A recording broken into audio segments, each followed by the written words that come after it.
The good, the bad, and the odd. What a lovely day. Welcome to this episode of The Good, the Bad, and the Odd. We host Mark and Sam. Hi, Sam.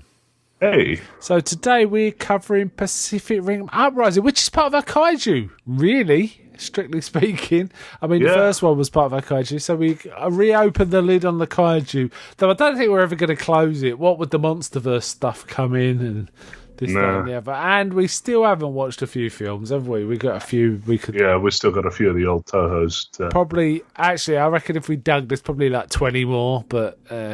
Anyway, definitely more than that. Yeah. It was interesting because I was reading up on this kind of thing because they were saying Pacific Rim. It started talking about stuff I've never even heard of. I've never heard of the mecha universe of Japanese films. Have you? Does that ring a bell? The mecha universe. Yeah, the mecha. I mean, it's a genre. That's what I meant. Sorry, not universe. I meant the genre.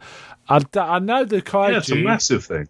Right, okay. Whoa. So I'm really missing out there. It's generally more of an anime thing. Okay. Yeah. You tend to... It's for live action, it tends to be more tokusatsu, which is like Power Rangers sort of thing, where they fight normally and then they get in a big robot and fight each other. Yeah. So. And funny enough, there was influences of that in this sequel. Anyway, let's tell you about Pacific Rim Uprising. Come out in 2018, so I think, March or something? I can't remember now. March 23rd. Right, March. Come out this year. Sequel to the first film, which I think was about 5 years ago. It was 12. I'm not sure Del Toro's had much to do with it. I think he's a producer, maybe. Yeah, but he's a producer, and he made like a big stink about Pacific Rim not being put up quickly for a sequel. Yeah, like I think if I remember correctly, he said like I will fund that film. Oh, well, didn't do that, did he? No, he didn't do that. But yeah, interesting film. It's got more comics booky, hasn't it? It's like the first film was a fairly serious film, and this one's more comic book in a way. I don't know, kind of a bit like Aliens and Alien. Yeah, that's definitely what they were trying to go for, especially because they had a whole. I guess it was less Alien, more Starship Troopers, like a whole trainee group that were running around, not really doing much, sort of things. But they were there. So the main star of this really is John Boyega, really. Yeah. But we got a few others. What did you think of Scott Boyega? Say what? You said Scott Boyega. Sorry, John Boyega. John Boyega was pretty good. He was probably standoffish, and you could kind of tell that he was Stacker Pentecost's son. Yeah. That's Idris Elba's character from the last one. Yeah, he was kind of had the similar vibe. I kind of like the fact it felt kind of almost solo-ish. It kind of a bit Firefly. He was a bit of a chancer, wasn't he? He was kind of living on his wits and stuff like that, and that's how it kind of started. Then it progressed. I have to say, I was watching one of the characters. I know that guy from somewhere, and I can't think who it is. What have I seen him in?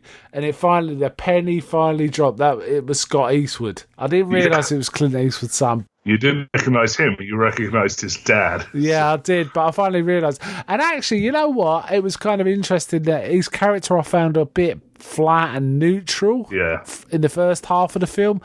And I really liked him better in the second half, certainly as the film progressed, I thought his character developed quite nicely, actually. Yeah. It was pretty good by the end of it. What do you think? He was kind of interesting, but the focus was definitely more on John Boyega and the Kaylee Spaney as Amara. Yeah, I'm not sure how to say it. I was looking at that. Yeah, those two are the main protagonists, aren't they? But there was a few others, and there was a bit of contrived dissension in the ranks, wasn't there? Yeah. Because she'd been kind of shooed in by her natural talent. Let's talk about some of the action in the film. It kind of starts with Boyega like doing something dodgy. He's basically living on his wits, isn't he, by stealing stuff and selling it. Yeah, he's stealing parts from Jaegers. So. Yeah, and he immediately crosses someone and then does a runner, which is very Solo-ish. Yeah. Isn't that literally how Solo starts? Yeah, it does. And kind of Solo's like that. Han Solo as a character's like that, and he really is. He's always letting people down and like trying to make it up and this, that, and the other. But essentially, he gets stolen from under his nose, right, by a girl, Amara, and she's got this little mini Jaeger. Yeah, it's kind of fun, right? I like that, and it kind of does around. So we have this whole sequence where a big one's chasing a little one. Yeah. It's kind of fun, right? Yeah, I question the internal science of it, but yeah, it was pretty fun scene. Yeah, science. Like, they made a big deal about how, like, if you run it solo, you're pretty much gonna die in the last one. Yeah. And to the point where, like, Idris Elba's character, who did it once, was basically taking medication. And he was going to be taking it for the, 6 months he had left to live. Yeah, they kind of cut that kind of element of it. Kind of was played down a bit in this film. I mean, it was still there. It was still there. They were going about you can't run it on your own and all this, that, and the other. Yeah, and then she just sort of did anyway. So yeah, I have to say the film kind of, in terms of following the story, I found it kind of a bit forgettable. I mean, I only watched it a week ago. I could barely remember a lot of the plotting. I just remember certain action sequences and also the general thrust, the general kind of the specific plot, like who was the bad guy. And I better say we're going to have spoilers in this. It's a fairly recent film. We're going to have spoilers, aren't we? Now, then it kind of develops into this thing about someone's developing these drone Jaegers, which is ideal. Like, if you think about it. Like, that's kind of... I thought that was what was going on in a few shots in the first one, because they showed, like, these big production lines of Jaegers. But, no, so... but, yeah, I like this. Because it was all right. It's a logical step on from the Jaeger program instead of a big wall. So... Yeah, it made me think a bit of, like, the Batman's development of those... bat robot things to guard Gotham City. It also reminded me of the Sentinels in the X-Men series. Yeah. It made me kind of with less, ethnic cleansing, so... Yeah, with less ethnic cleansing. It also made me think a bit of, like, the Ed 209 from RoboCop as well. That was definitely, actually, the robot from the second one would probably be more accurate. Yeah, what do you think of the CGI in this film? There were bits where it was really good and there were bits where it was really bad. Really bad. There was one bit that I was kind of shocked how bad it was, involving the little robot running away from the big robot. There's a bit where the little robot kind of gets barreled through the side of a building. And it just looked terrible. It's like, that doesn't even look like something going through a building. It's just like... it very much had the Transformers problem, where it's just like, this is just a ball of metal. Yeah. I have to say, the film was losing me when it became kind of Jaeger versus Jaeger fights. It's like, this isn't... where's the monsters? It was like, where's the monsters? But once actually, with the whole plotting thing going on, and it was... I have to say, it was a pacey film, wasn't it? It didn't really have much slack.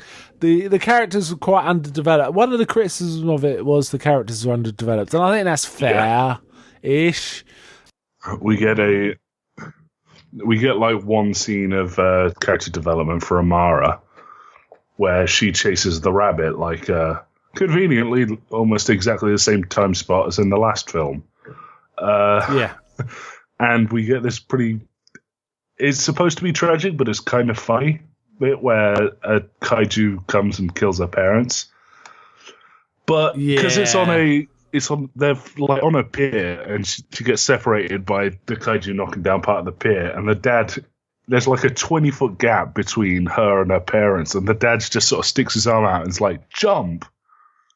So it's really like, I just laughed so hard at that. And then they got stepped on like a Monty Python cartoon.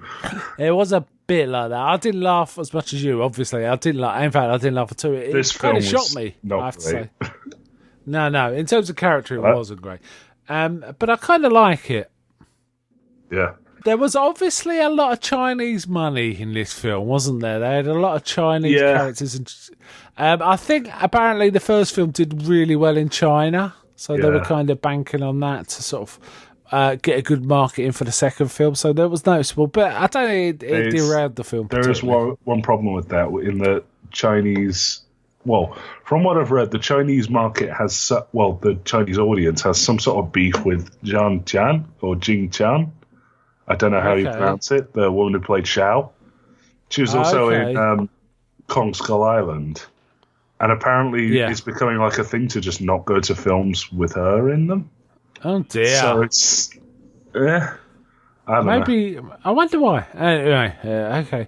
I think the film really picks up when the whole drone...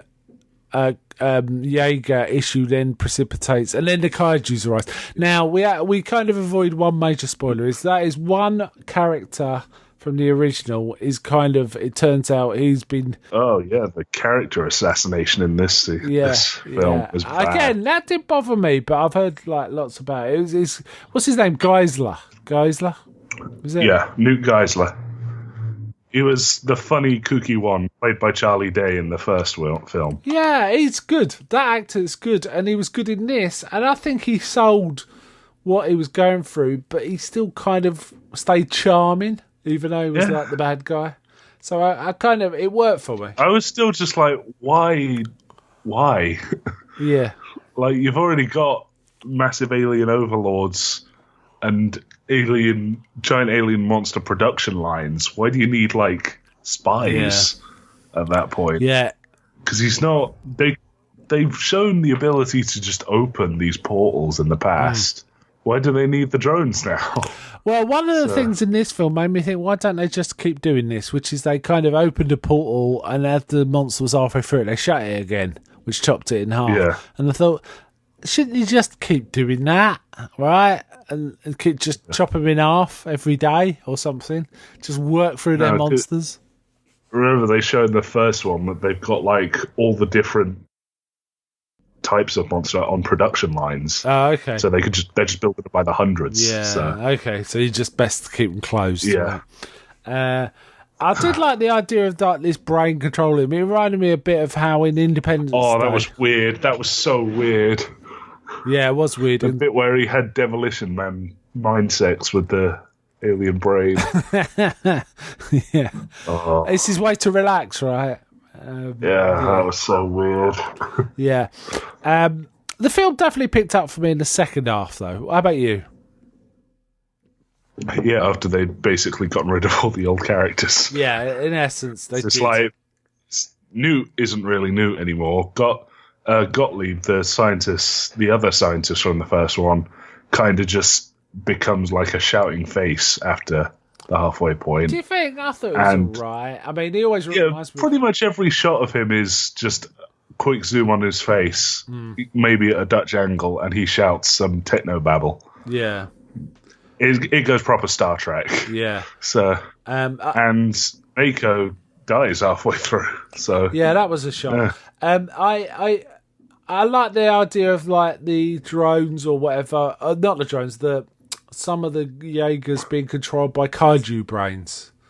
Yeah, that was kind of cool. That was cool. It put like a subversive element, but again, they can open the portals up themselves. So why do they need this? Yeah, and how he says he snuck in like a lot of stuff. How did he sneak in like extra dimensional portal technology without anyone picking it up? I don't know. I mean, this is one of the holes. Yeah, there's some massive holes in this film. I did kind of like the fact at the end it all started to centre around Mount Fuji.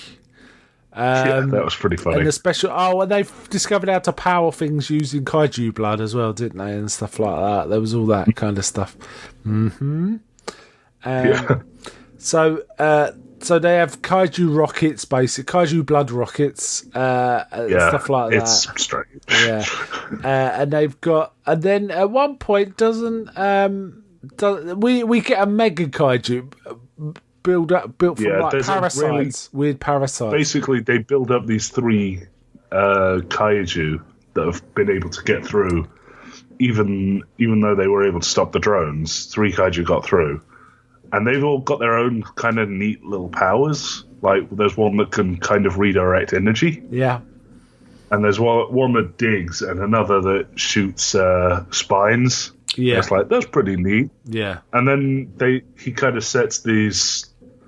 robot things, right? Yeah. Charlie Day sets these, like, little robot drone things on them that, like, cuts them up and puts them together back in a giant kaiju. Yeah, it's called the Mega Kaiju. Yeah, very like the kaiju equivalent of Power Rangers, wasn't it? It was very much like that. Which means these guys have got to fight this massive beast. I mean, it's ridiculously big, isn't it? It's really stupidly big. Yeah. There's a bit where it picks up one of the Jaegers in its mouth and just throws it. Yeah. Like, not even the biggest one from the previous film could do that. Yeah. So this is massive. And John Boyega and...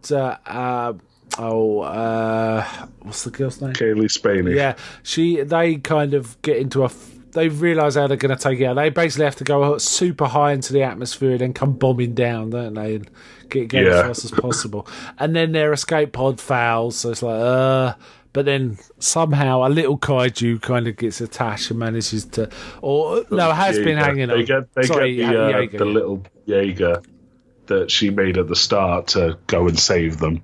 Yeah, it's kind of cool. It's kind of cool. And it's a superpower punch as it's climbing Mount Fuji. If it gets to the top of Mount Fuji, it's going to become super powered or something. That's the premise. No, it's going to fall into Fuji crater and basically set off all the volcanoes around the Pacific Rim.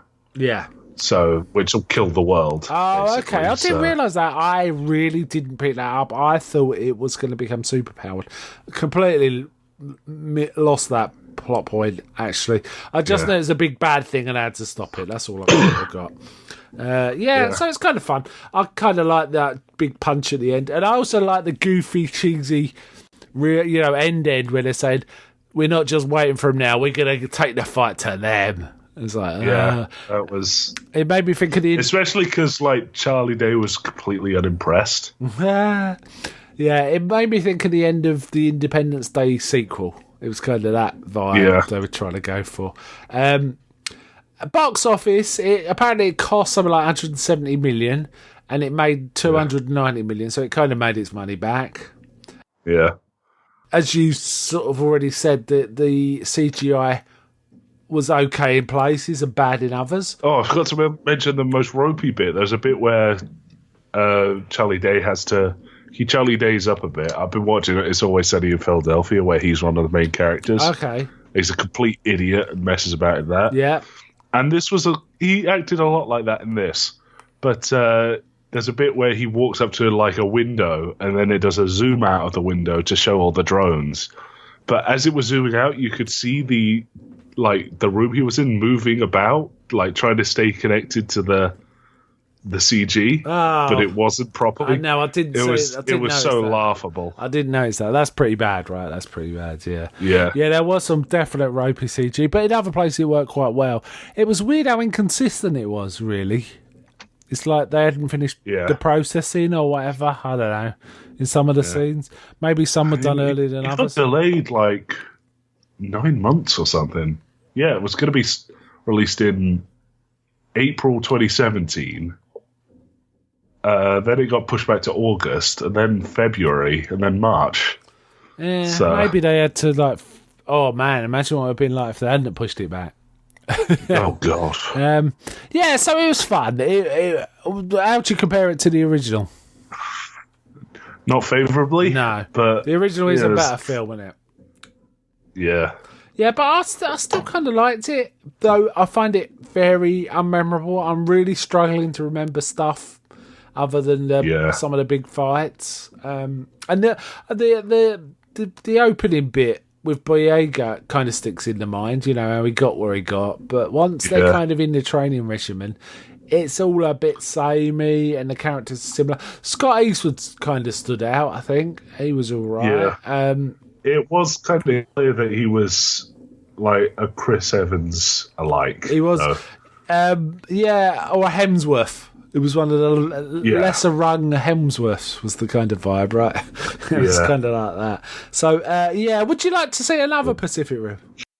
I mean, I think it's already going ahead. They've the guy who directed this one said, if enough people show up to this, we've already talked about the plot of the third.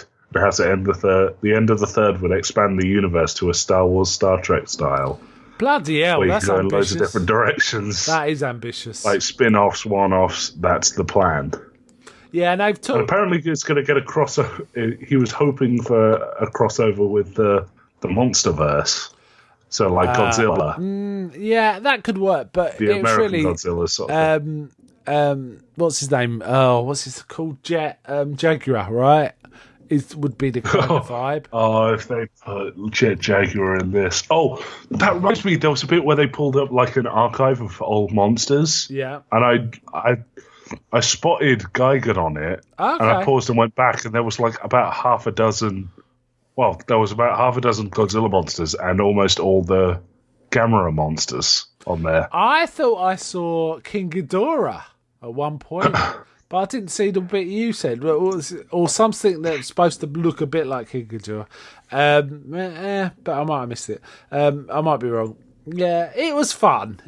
I thought it was okay. It wasn't great, but it was fun. I did ask for feedback, but didn't actually. Well, I did get some, but I actually got a little more feedback from my own review of Pacific Rim Uprising. So when I posted it, Michael James said, "Yeah, this was a fun Saturday night flick," which surprised me. And then Scott Lyon said, "Wasn't as good as the original and really screwed over one of the best original characters, but still a half decent action movie." That's the kind of comments I got. So, all right, let's get to rating. There really isn't much to talk about this film. We're kind of squeaking it out here.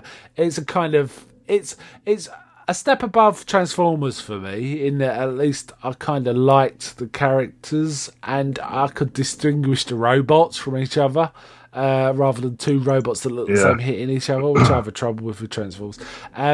What would you rate this out of 10?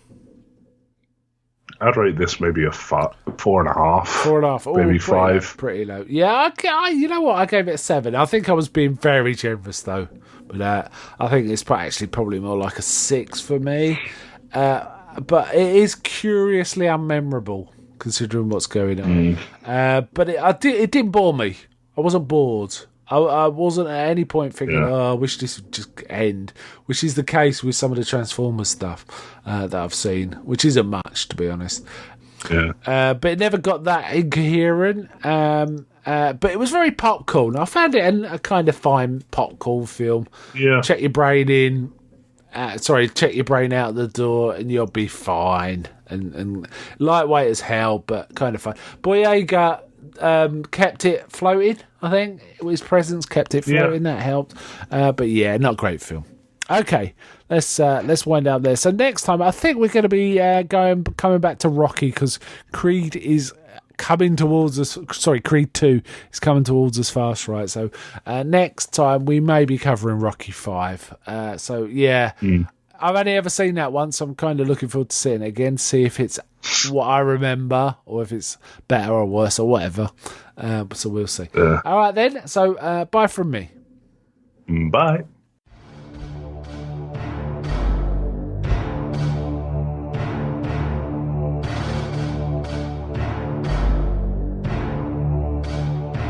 We like to hear from our listeners at The Good, The Bad and The Odd, so if you have any thoughts on this week's topic or anything else movie or TV related, drop us a line at info@thegoodthebadandtheodd.com.